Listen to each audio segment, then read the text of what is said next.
Hello दोस्त, कैसे हो आप सब। दोस्त, आज की इस वीडियो में मैं आपको सिर्फ 10 टू 15 मिनट्स में बताऊंगा कि 2025 को कैसे इफेक्टिव एंड सक्सेसफुल ईयर बनाया जाए, स्पेशली अगर आप एक कॉस्ट एंड मैनेजमेंट अकाउंटेंट के एस्पिरेंट्स हैं तो।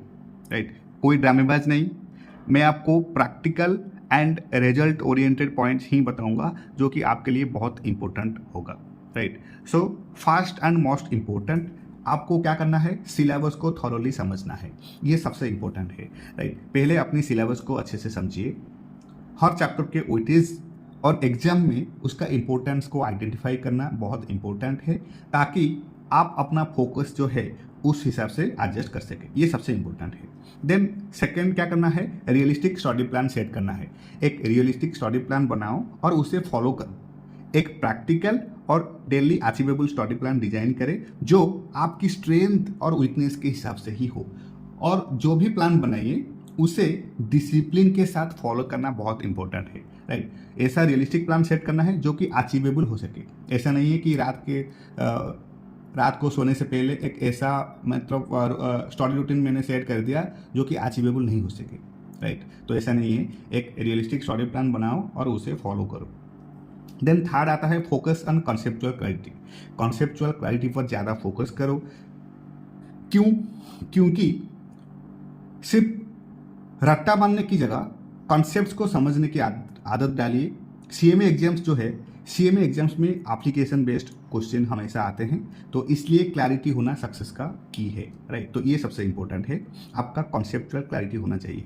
देन फोर आता है focus on important chapter and sections. क्यों?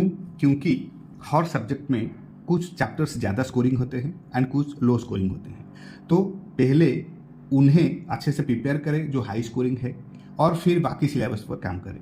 राइट, तो ऐसा स्ट्रैटेजी आपको फॉलो करना पड़ेगा।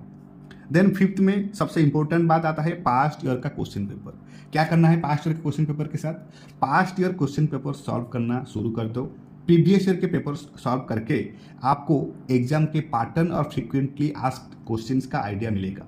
ये सबसे इंपॉर्टेंट है। आपको अगर पास्ट ईयर का क्वेश्चन पेपर प्रैक्टिस करते हो तो आपको ये आइडिया आ जाएगा कि कैसा क्वेश्चन सेट होता है और क्वेश्चन का जो लेवल है वो कैसा है। राइट, तो प्रीवियस ईयर का क्वेश्चन पेपर सॉल्व करना बहुत इंपॉर्टेंट है। इसमें आपको फ्रीक्वेंटली आस्क्ड क्वेश्चंस का आइडिया मिलेगा एंड ये कॉन्फिडेंस बिल्ड करने के लिए काफ़ी हेल्पफुल होता है। ये सबसे इंपॉर्टेंट है। देन आपको क्या करना है, sixth most important point is exam time management. अब मॉक टेस्ट को अपनी प्रिपरेशन का रेगुलर पार्ट बनाइए। क्यों? क्योंकि जो मॉक टेस्ट है ये आपको रियल एग्जाम की फील देंगे और टाइम मैनेजमेंट की प्रैक्टिस करने का बेस्ट तरीका है। जब हम एग्जाम में बैठते हैं तो हमको लगता है कि अगर 2 to 3 टाइम्स अगर मॉक टेस्ट दे देते तो आज पास कर गए थे, ये क्वेश्चन को सॉल्व कर देते। राइट, तो इसलिए आपको वो रिग्रेट फील ना हो, इसलिए आपको मॉक टेस्ट देना इंपॉर्टेंट है। मॉक टेस्ट को अपनी प्रिपरेशन का रेगुलर पार्ट बनाइए। ये आपको रियल एग्जाम की फील देंगे और टाइम मैनेजमेंट की प्रैक्टिस करने का ये एक बेस्ट तरीका है। देन आता है फ्रीक्वेंट रिवीजन। फ्रीक्वेंट रिवीजन तो करना ही है, क्योंकि जो भी पढ़ें उसका बार बार रिवीजन करते रहिए। रिवीजन से आपका कॉन्सेप्ट को सॉलिडिफाइड करेंगे और गलतियां जो है वो आइडेंटिफाई करके इंप्रूव कर पाएंगे। राइट, तो ये सबसे इंपॉर्टेंट है, आपको रेगुलर प्रैक्टिस करना है। जितने बार प्रैक्टिस करोगे आपका कॉन्फिडेंस बिल्ड होगा और आप एग्जाम में अच्छा प्रेजेंट कर पाओगे। राइट, इसलिए जो भी पढ़ें उसका बार बार रिवीजन करते रहिए। रिवीजन से ही आपका कॉन्सेप्ट है वो सॉलिडिफाई होगा। राइट, एंड गलतियां जो होगा वो आइडेंटिफाई कर पाओगे एंड इम्प्रूव कर पाओगे। राइट, तो इसलिए frequent revision also very important.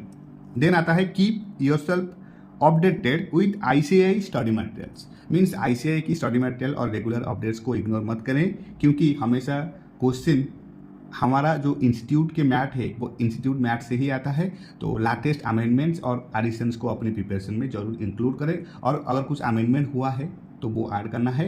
And ICI material के हर कुछ चैप्टर को अच्छे से पढ़कर जाना है। जितने भी सारे प्रैक्टिकल इलस्ट्रेशंस है वो सब अच्छे से प्रैक्टिस करके जाना है, at least 2 to 3 times.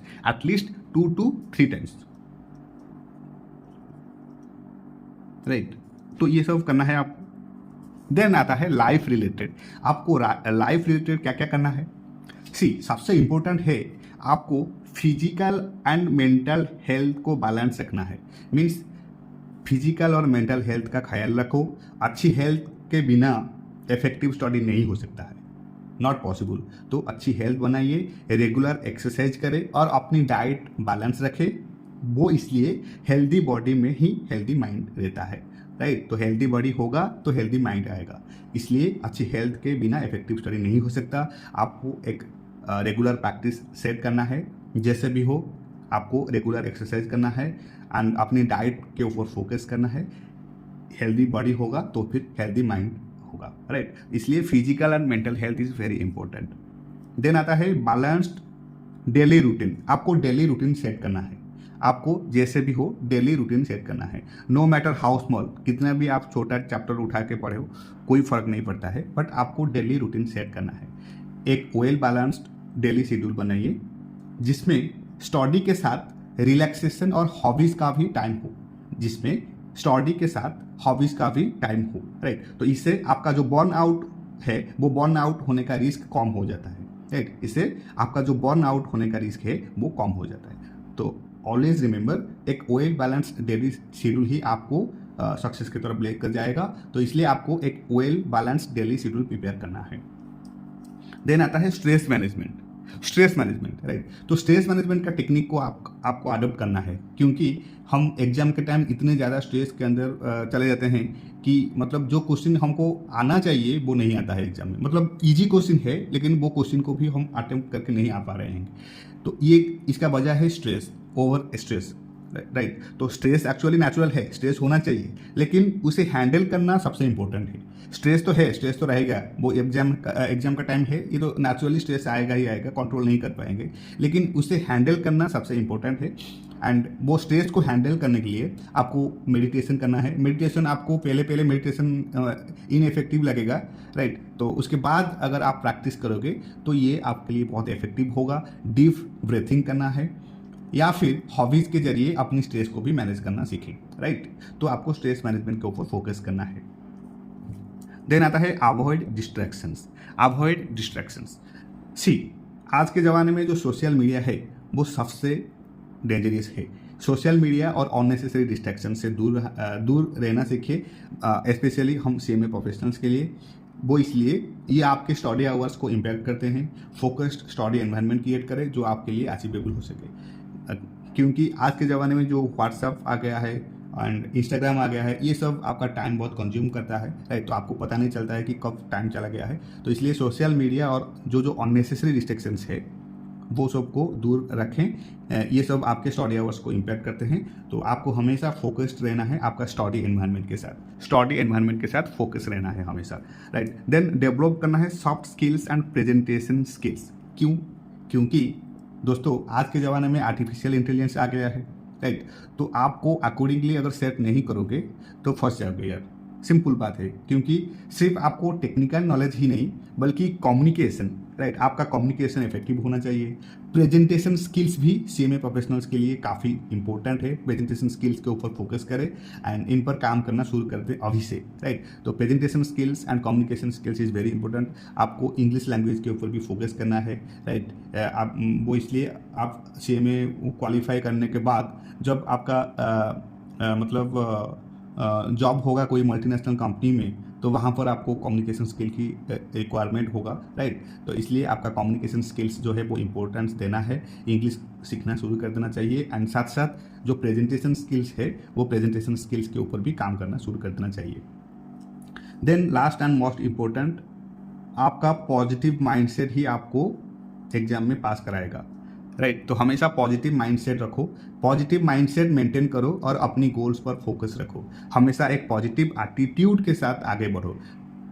Even if आपको कोई भी टास्क जो है वो अगर नहीं आता भी हो, बट आपका पॉजिटिव माइंडसेट आपको कॉन्फिडेंस दिलाएगा, आप एटलीस्ट स्टार्टिंग तो कर पाओगे, राइट। तो हमेशा एक पॉजिटिव एटीट्यूड के साथ आगे बढ़ें, अपनी गोल्स को याद रखें और अपनी प्रिपरेशन के चैलेंजेस को एक अपॉर्चुनिटी की तरह देखें, राइट। तो ये सबसे इंपॉर्टेंट है, आपको हमेशा पॉजिटिव माइंडसेट रहना है, राइट। तो ऐसा नहीं कि मैंने सब कुछ पढ़ रहा हूँ कुछ भी नहीं होता है, ऐसा नहीं है। आपको अपने आप को जज मत करना है, क्योंकि हमेशा पॉजिटिव माइंडसेट रहना है, राइट। जो हमारे हाथ में है वो हमको करना है, बाकी इंस्टीट्यूट के ऊपर डिपेंड करता है, राइट। तो ये है all about for 2025 resolutions, especially for CMA aspirants, right? So thank you so much for your time. Thank you so much for your patience, and happy studying.